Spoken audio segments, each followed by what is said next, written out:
The Elephant's Friend and Other Tales from Ancient India is a book I did after a visit to India for a wedding, and I was just amazed by all the colours and everything, and I already knew that the tales from ancient India are some of our oldest tales in the world. There's a tiger, a scrawny old tiger who becomes very fat by eating a traveller. And there's the talkative tortoise, which I know is a very well-known story in India. And one I like very much is about the birds, the pebbits, and how they trick a cat. And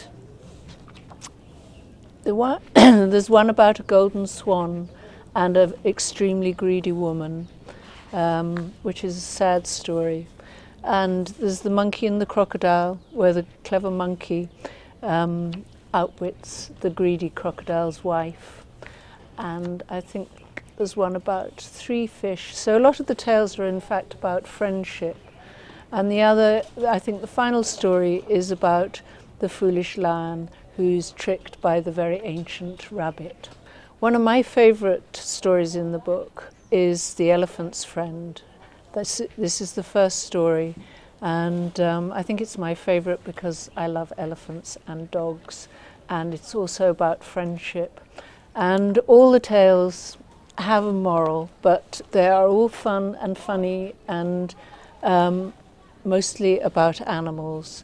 They're all in comic strip, and most of my books are in comic strip because when I was young I had to read adult books all the time, and so when I started doing books for children I wanted to do books with lots of pictures and conversation because that's what I always longed to have when I was a child.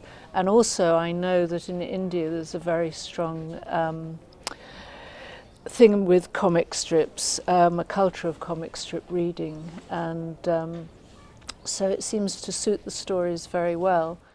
It's a wonderful opportunity to use all the fantastic colours that you see when you visit India, which are quite like any other colours in any other country.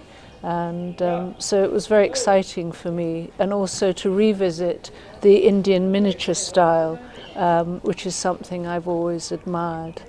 So if you look through the book, you'll see all the way through the many traditional Indian patterns which have been taken from ancient Indian miniatures, which are readily available to see in England. We're very lucky we've got the V&A Museum, and that has many Indian miniatures in it which you can see, and also of course there are wonderful books. So in order to try and recreate the very flat colours that they often have, I've used gouache in this. I usually use watercolours, but gouache seems to work better. And sometimes, even in gouache, you can't get those fantastic colours. So something like the pink, for instance, is an ink, and the actual title itself was specially designed by another artist. And I like this very much because it's very Indian, and also the drop for the P is actually an elephant's trunk, which goes with the title.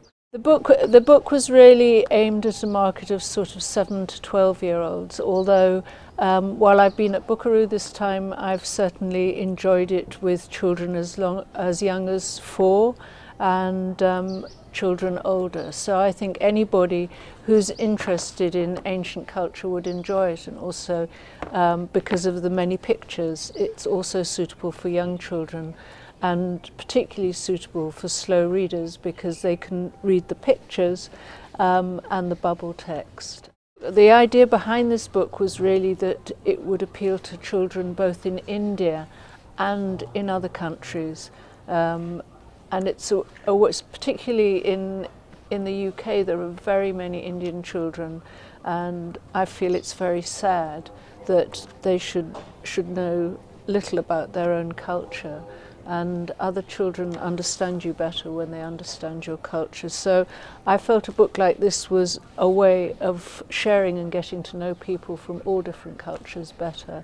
So I hope that it will appeal to the children in India who already know these stories very well, but will also delight and interest children in the UK, both children who originally come from India and their friends.